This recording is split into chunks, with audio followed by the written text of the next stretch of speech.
Hi everyone, this is going to be an explanation about the final exam of the intermediate listening exam.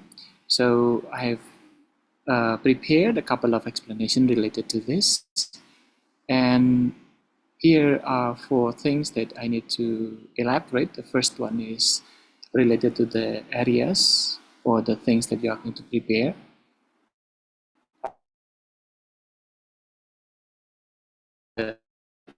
There will be four videos to be prepared.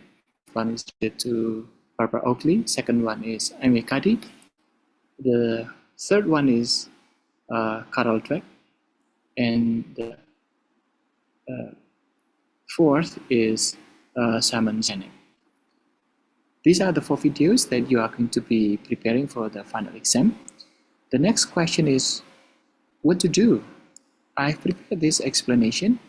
First, there are three things that you need to address. The first one is that each individual student will make 4 mind maps based on the 4 videos required. And second one is group is expected to create a learning community. So what is meant by learning community here? You're expected to help each other, and you will learn how to motivate each other. And in the same way, you also learn to exchange ideas. And it should be noted that on the D-Day of the exam, each individual student is expected to be ready to retell what they understand from all 4 videos. Okay, so this is related to the what to do. Now I'm going to give you a couple of examples, 2 examples of the mind map. Okay, first, for example, I prepared the mind map from the Barbara Oakley, and as you can see from this mind map, there are 4 aspects that you can elaborate. The first one is related to her background and her profession and her transformation, and also the last one is the book that she wrote, The Mind Shift. Related to her background, for example, we can elaborate 3 things: that she had poor math knowledge and skills, and she also had to move to 10 grade schools because of the joining the parents moving from one state to another, and she eventually joined US Army. And this is a very short background, and you can also elaborate her profession, and the profession is engineering professor. And this is interesting because the professorship requires a lot of math here. And how did he end up developing math skills and knowledge, although she didn't have enough knowledge and skills when she was in her grade schools? That's the good question. Now, the next issue that I need to elaborate is her transformations here. Okay, the transformations have come from a couple of things. First, it's related to her experience of joining US Army. She earned a scholarship that she learned Slavic languages.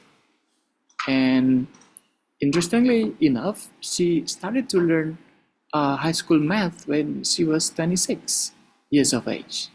And one of the reasons why she enjoyed math was because she realized that math is similar to linguistics. That changed her views about math learning.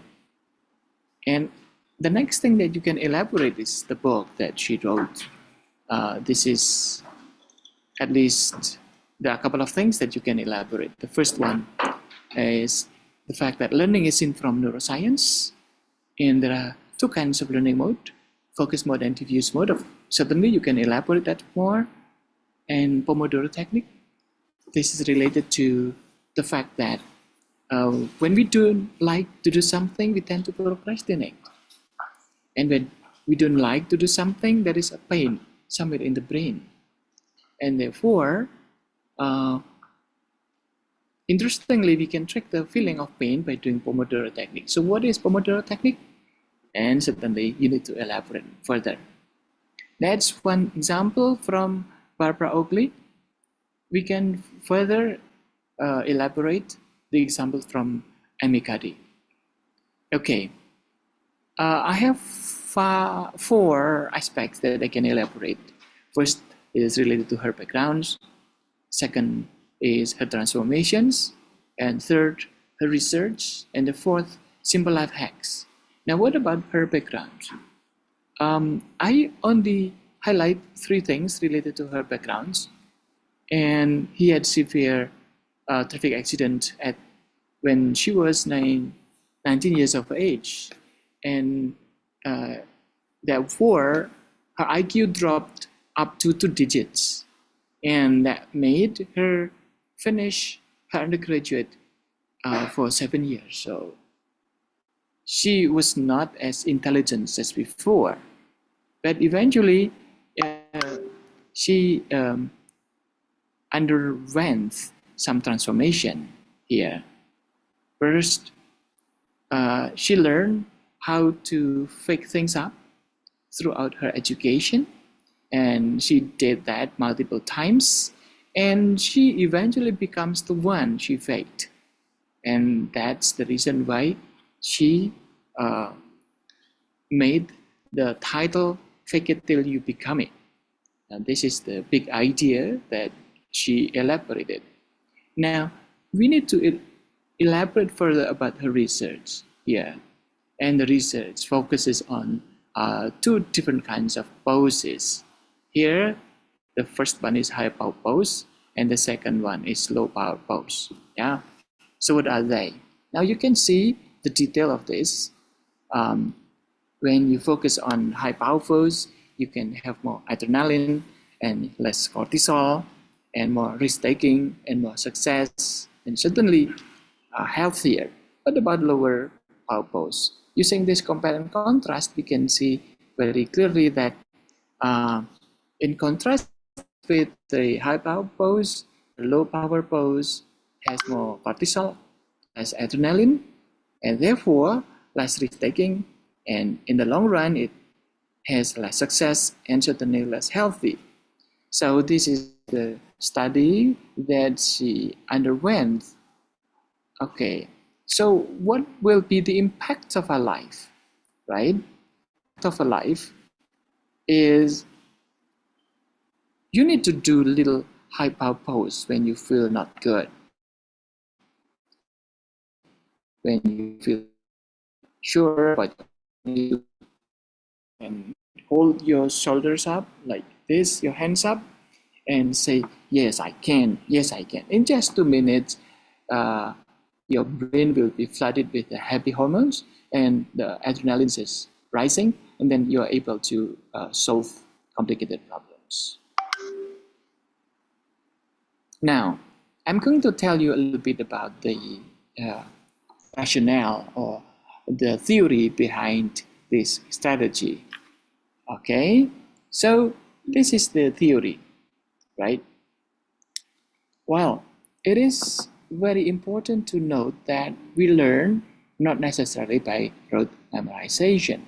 You do not only learn by memorizing. So learning should be going in different way, right? Well, it's true that our brain works well through maintaining a set of meaningful chunks of information. And through this strategy, using mind map, we focus on big ideas only. And should be understood that memorization works only in the early part of our learning. And in addition to that, it is only used for memorizing prior. So I hope this explanation gives you more elaboration about what our class is all about, the exam is all about, and I hope you prepare the final exam well. Thank you so much, and have a wonderful preparation for the exam. Thank you.